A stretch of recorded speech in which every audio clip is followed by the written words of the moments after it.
Hey guys, Mr. Happy here, and today going to be doing an overview on Frontlines, which is a new PvP mode that is coming to Final Fantasy XIV in patch 2.3. I've been looking forward to Frontlines since it was first announced. Must have been a year ago I remember hearing about Frontlines for the first time, and we're finally getting it. Basically, if you played any other MMO, it's your basic battleground where there's a common objective. The team that wins gets the most points, the other team gets some points but not as many.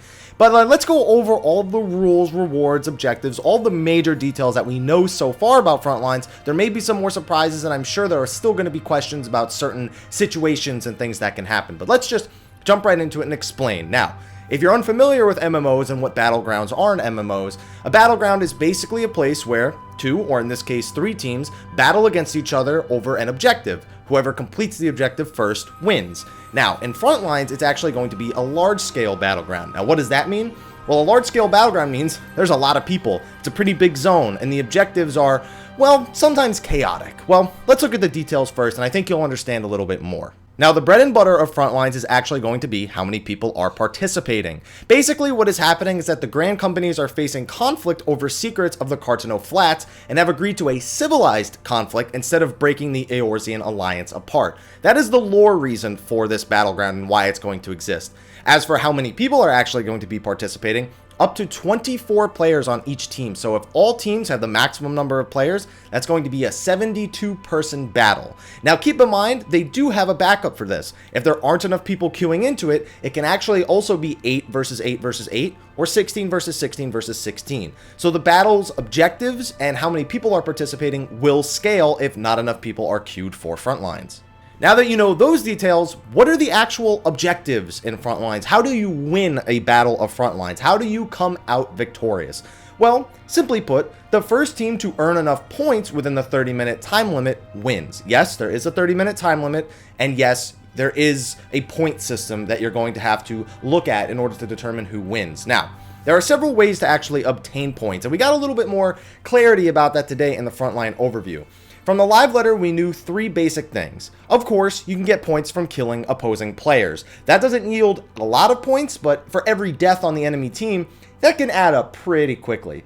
On top of that, the main way to gain points is to actually capture areas by standing close to them. Now, obviously, if 2 or 3 teams are all standing at the same point, the team with the most players will begin to capture it. And of course, the more people you have standing next to it, the easier it'll be to capture.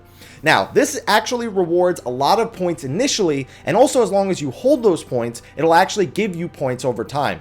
So the main objective is basically going to be controlling as many points as possible while fending off the other 2 Grand Companies. So it almost feels like 24 versus 48 at some points, because you may be defending against both teams at the same time, or you may be defending only against a small group at a time. But it's going to be about breaking apart your alliances, going for specific objectives, and I'm sure that there are going to be people who, after having some experience in Frontlines, will have macros that they display at the beginning saying what the plan is, where each alliance should go, and just general teamwork. It's not all about individual play, it's a lot about going to the right places at the right times, making sure you have enough people when taking an objective, and then on top of that, it's going to be about your ability to battle the other team and keeping a cool head. Now, we did get told this a little bit during the live letter, but there is actually also PvE objectives, things that you can do that don't involve you necessarily having to fight another team, although honestly you'll probably fight over the PvE objective with the other teams. And there's actually going to be designated PvE monsters that can spawn around the arena. From the screenshot that we have, it kind of looks like they spawn in the center as well. There is a giant center area that seems to be where this enemy in particular is spawning, and the team that actually kills this monster will get some bonus points. Now, that again isn't the main objective. It's a little bit of bonus points. This isn't something that 24 people should be rushing to do. You're still best off capturing the points and killing opposing players, but this little boost in points can maybe get you back in the game or further your lead if you already have a solid control over the game compared to the other teams. And with those 3 objectives, you're probably wondering, well, there's got to be some rules in place, role restrictions and things like that. And luckily in my live letter overview, I actually went over most of these, but there are some things that I kind of skimmed over that I would like to repeat in this video. Now, for those wondering about role restrictions, there are none. You can go tank, healer, DPS, doesn't matter how many of them are actually on your team. You could have 24 DPS for all that matters, but that's not to say that that's necessarily a bad thing. I know in a lot of other MMOs, I would get stuck with too many tanks, too many DPS, not enough healers, and it would be a big problem going against teams that had organized groups. So with this, you're actually able to change your jobs inside of the frontline zone as long as you're in your home base. So if your team is 24 DPS and no healers and no tanks, and you want to switch things up to give your team a better chance, you can very easily switch over to your healer, change your gear, change your bars. I don't know if your actions are going to have to wait on the reset times like they do if you change jobs outside of a city. That's a detail we don't know yet. But you can at least make up for your team's makeup. You know, if you have too much melee, too much ranged, not enough healers, you are able to change that and completely change the flow of battle every time you die and respawn. If you need to change and you want to suffer the 30 seconds or however long you're going to need to take to have your cooldowns, you can still help change the flow of battle that way. Now, because the frontline zone is actually fairly big, you are able to mount up while you're in frontlines. But keep in mind, just like when you get hit by monsters when you're mounted up, if you get hit by an opposing player, your movement speed will be slowed. So you got to be a little bit careful about how deep you go with your mount. You know, if you're just going to the outskirts of the battle and then running in the rest of the way, you'll be okay. But if somebody picks you off while you're on your mount and they slow you, they get the vantage point and they can easily take you down if you're not paying attention. Now, of course, every time you die, you will be sent back to your home base. Now, it's unclear if grabbing forward objectives will actually cause you to spawn closer to the battle. Hopefully we'll find out more about that very soon, but every time you die, you'll be returned to your base and you'll resurrect after a short time. Now, instead of going with length of the battle determining how long your respawn timer is, it's currently actually set so that every time you die, the respawn time will be even longer. Now, I don't know how this is going to fare because people who don't have great gear may get picked off very frequently and they may be out of the battle for long periods of time. We don't really know exactly how much the resurrection time is going to increase every time you die. This is something that I think they definitely need to watch and worry about balancing, especially when it's more geared players versus lesser geared players. It's just one of those things that could be a little bit risky versus the longer the battle goes, the longer the respawn times are. Or just even having a set respawn time of 20-25 seconds and everybody respawns at the same time.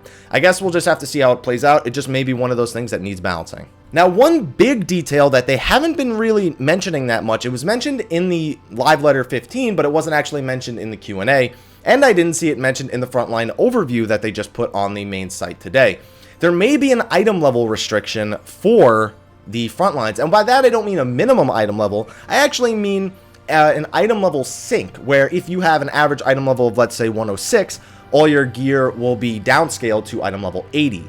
I believe item level 80 was the number that they went over in the live letter 15, but it seems to be just an idea that they're tossing around. It's not something that's set in stone yet, but we very well could see an item level restriction to sort of even out players who maybe have full item level 100 PvP gear or even item level 110 PvE gear versus people who are newer to Frontlines, who don't have that kind of gear yet, who are just getting into it and trying to enjoy it. But we'll just have to wait for the official word on that. And finally, probably the most important thing, the rewards. What do you actually get for doing Frontlines? How is it going to help you develop your character? Well, they actually took, I think, the smartest route that you could in PvP in a Final Fantasy game. Obviously, you get PvP experience and wolf marks, which can be used to earn new PvP actions and get new PvP gear, which you can either use in Frontlines or more likely in the Wolf's Den.